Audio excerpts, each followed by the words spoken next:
Latin America मतलब मध्य America, जहां पर 7 देश बसे। इनमें से निकाराग्वा और पनामा, दोनों में से हम बात करेंगे पनामा के बारे में। निकाराग्वा किसी और वीडियो में देखेंगे। एक ऐसा देश जहां की इंसानी बस्तियां 10,000 सालों से भी ज्यादा पुरानी है। स्पेनवासी आने से पहले कुना, एम्बेरा, उनान और नासो जैसे आदिवासी समूह इस एरिया में रहते थे। मेसो अमेरिकन संस्कृति में पिरामिड के सबूत मिले थे, जैसे कि मध्य अमेरिकन देश मेक्सिको, ग्वाटेमाला, पेरू, ब्राजील और बोलिविया, जहां पर पिरामिड के स्पष्ट पुरातात्विक सबूत मिले। लेकिन पनामा इन सबसे करीब होने के बावजूद भी पिरामिड क्या, उसका खंडहर भी यहाँ की सभ्यता के इतिहास में नहीं पाया गया। यह बात थोड़ी रहस्यमय बन जाती है। इसके अलावा लैटिन अमेरिका पहुंचने वाला सबसे पहला यूरोपियन कोलंबस ही था। पनामा को खोजने वाला भी एक यूरोपियन था, लेकिन वो कोलंबस नहीं था। ध्यान से सुनिए। 1492 में कोलंबस मध्य अमेरिका आया, लेकिन पनामा की यात्रा नहीं की।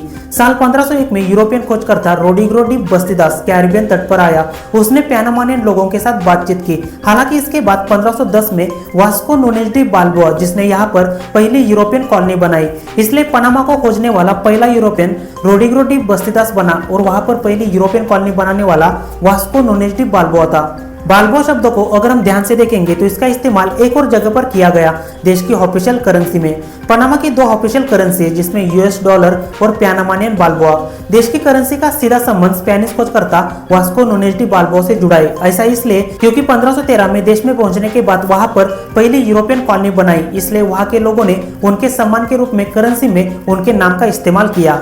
दुनिया में जितने भी देश है, उनके नाम के पीछे एक इतिहास छुपा होता है। हमारे इंडिया की बात की जाए तो इंडिया नाम का भी एक इतिहास है, जिसका सीधा संबंध सिंधु घाटी सभ्यता मतलब इंडस सिविलाइजेशन और सिंधु नदी, जिसे इंडस रिवर भी कहा जाता है। इंडिया नाम का एक और इतिहास जो यूनानी और फारसी भाषाओं के प्रभाव से आया। नाम का इस्तेमाल अंग्रेजों के देश में आने के कई साल पहले से हो रहा था। ब्रिटिश शासन के दौरान इंडिया शब्द को सरकारी दस्तावेज, कानून और उस समय के नक्शे में इस्तेमाल किया था, इसलिए उस समय ब्रिटिश इंडिया शब्द काफी फेमस हुआ था। ठीक उसी तरह पनामा देश को उसका नाम कैसे मिला और इसका क्या अर्थ होता है।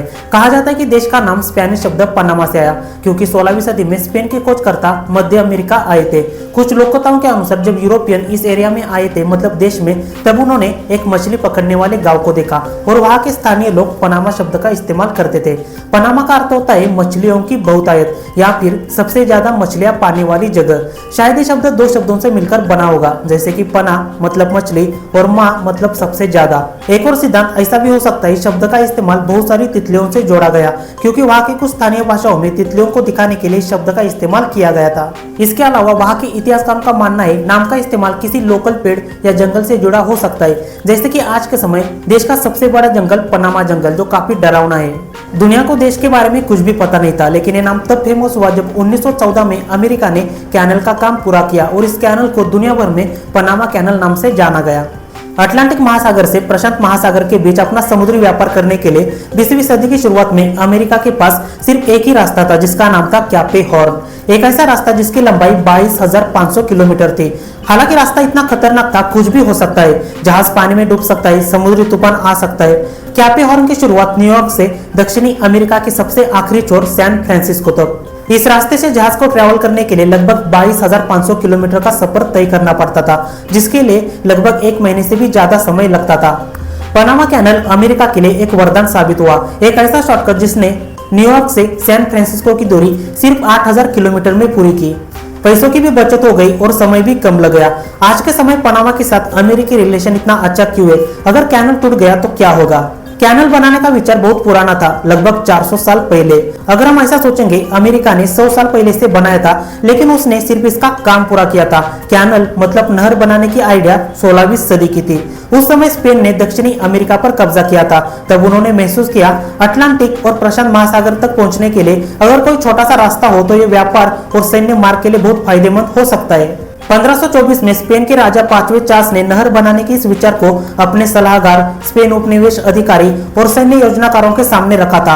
हालांकि यह मुद्दा सिविल में बैठी काउंसिल ऑफ द इंडीज में भी चर्चा का विषय बना, एक ऐसी परिषद जो स्पेन उपनिवेश के प्रशासन और नीति निर्धारण का काम करती थी। राजा ने आदेश दिया पनामा, अटलांटिक और प्रशांत महासागर के आसपास के एरिया का भौगोलिक सर्वे किया जाए, ताकि नहर बनाते समय कोई दिक्कत ना आ जाए।